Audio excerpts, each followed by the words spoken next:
Oke, halo anak-anak. Hari ini kita akan belajar tentang koordinat kartesius. Nah, pada kompetensi dasar ini kalian diharapkan yang pertama bisa menjelaskan kedudukan titik dalam bidang koordinat kartesius yang dihubungkan dengan masalah kontekstual, dan juga kalian bisa menyelesaikan masalah yang berkaitan dengan kedudukan titik dalam bidang koordinat kartesius. Oke, nah pada sistem koordinat kartesius ini kita mau menentukan letak titik dengan menggunakan sumbu X atau sumbu yang mendatar dan sumbu Y yaitu yang tegak lurus. Nah, kedua sumbu ini berpotongan di titik O atau 0,0 yang disebut titik pangkal atau titik pusat pada bidang koordinat. Oke, sekarang kita lihat posisi titik terhadap sumbu X dan sumbu Y. Nah, di sini kalian perhatikan pada bidang koordinat kartesius ini ada namanya koordinat X atau biasa disebut absis, nah yang mendatar ini ya. Dan koordinat Y yang tegak lurus ini atau biasa disebut ordinat. Oke, nah kalian perhatikan pada koordinat X ini. Koordinat X ini yang bagian kanan ini nilainya positif, dia bertanda positif, dan pada bagian kiri ini tandanya negatif. Nah, sedangkan pada koordinat Y atau bagian ordinat ini di bagian atas ini positif dan di bagian bawah ini negatif. Oke. Nah, ini sebelumnya titik O ini yang merupakan titik pusat atau titik pangkal. Jadi koordinatnya 0,0.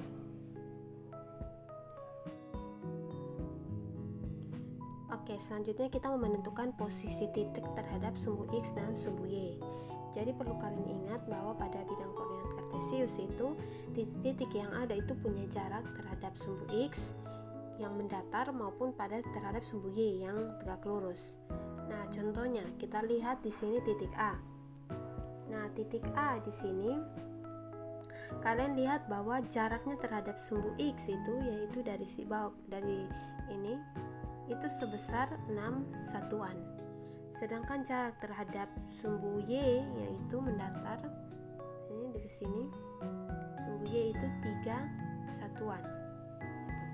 Nah, contohnya lagi titik D. Titik D ini punya jarak terhadap sumbu X ini yang ke bawah ini itu sebesar 5 satuan, dan jarak terhadap sumbu D itu terhadap sumbu Y itu adalah 6 satuan. Atau titik H. Titik H ini punya jarak terhadap sumbu X itu sebesar 5 satuan, dan terhadap sumbu Y itu sebesar 6 satuan. Contoh lagi titik E. Titik E itu jaraknya terhadap sumbu X itu 5 satuan, dan terhadap sumbu Y itu adalah 5 satuan juga. Nah, ini adalah posisi titik atau jarak titik terhadap sumbu X maupun sumbu Y. Kita masuk di kuadran pada bidang koordinat. Nah, jadi pada bidang koordinat kartesius itu punya 4 kuadran ya. Nah, jadi masing-masing kuadran ini punya koordinat yang berbeda-beda.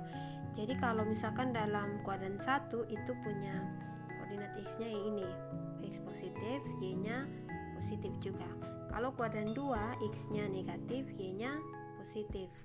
Kalau kuadran 3 X-nya negatif, Y-nya juga negatif. Kuadran keempat itu X-nya positif, Y-nya negatif.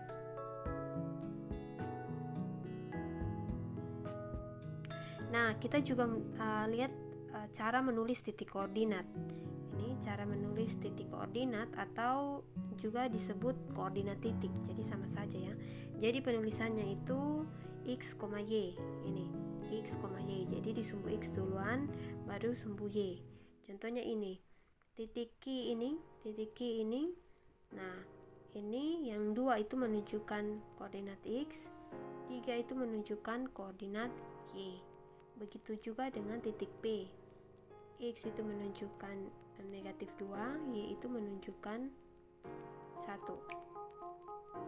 Nah, sekarang kalian perhatikan bahwa titik-titik ini berada di masing-masing kuadran ya. Jadi titik Q ini ada di kuadran 1 karena koordinat X-nya positif, Y-nya juga positif.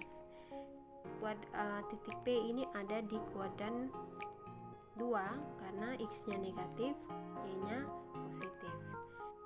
Oke, misalkan ada satu titik lagi di sini.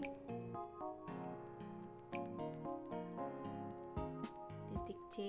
Nah, titik C ini koordinat titiknya ini. X-nya 3, Y-nya negatif 2. Oke.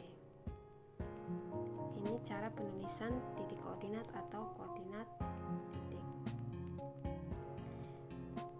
Nah, jadi kita bisa juga lihat dari titik koordinat ini kita bisa lihat hubungannya dengan jarak titik terhadap sumbu X dan sumbu Y. Jadi misalkan kalau ini titik Q 2,3 itu kita bisa langsung melihat bahwa 2 ini yang di depan ini merupakan jarak terhadap sumbu Y. Nah, ini jarak terhadap sumbu Y, dan 3 yang di belakang ini merupakan jarak terhadap sumbu X. Ataupun ini P negatif 2 ini menunjukkan jarak terhadap sumbu Y. Nah, sebesar 2 satuan, dan 1 ini merupakan jarak terhadap sumbu X. Jadi dia berkebalikan. Sedangkan yang titik C ini C ini 3 ini menunjukkan jarak terhadap sumbu Y, dan 2 satuan ini merupakan jarak terhadap sumbu X. Jadi ini jarak terhadap ini 2, ini 3. Oke, sekian dari pelajaran kita hari ini. Sampai jumpa di pelajaran berikutnya.